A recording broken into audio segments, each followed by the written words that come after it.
If you're a redhead or a blonde or just don't really have, you have hairs that you can see the hairs, but they don't really show up very well, and you look silly like me without eyebrows.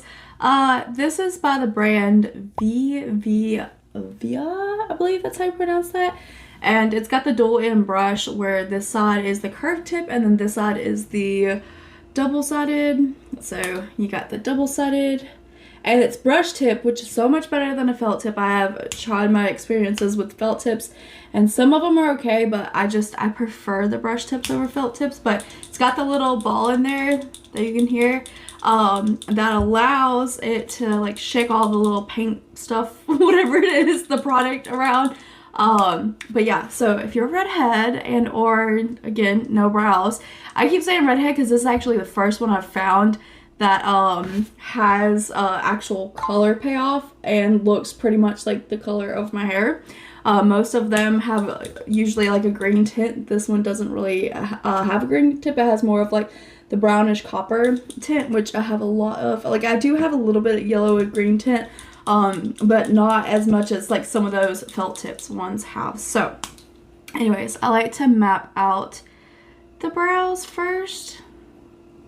And I just use the two-sided one. It just goes a little bit faster. So I do a top and bottom process. I just use the two-side, but then instead of doing it where I was doing that, now I'm just like stroking up from there. You want to go in with the ultra fine side to add just a couple other extra brow hairs. You can do that. I wanted to show like with the pomade on and then adding this on top of that. So I kind of like to keep this lighter just to make it more natural looking, which again, you can see that I draw my eyebrows on because I don't have any hair color, but I still am trying to pretend that these look somewhat natural. Anyways, so then I just flick some brushed hair or like little brush strokes in them. I just try to start right underneath right here and then start flicking upwards and kind of like backwards. And you flip it over and then you use the one stroke and then try to add in little hair strokes in there. It almost looks like there's hairs in there a little bit.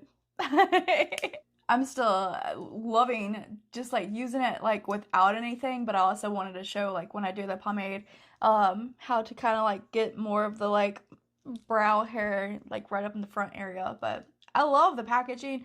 I love that it almost matches like my actual real hair color, and I've just been enjoying this product.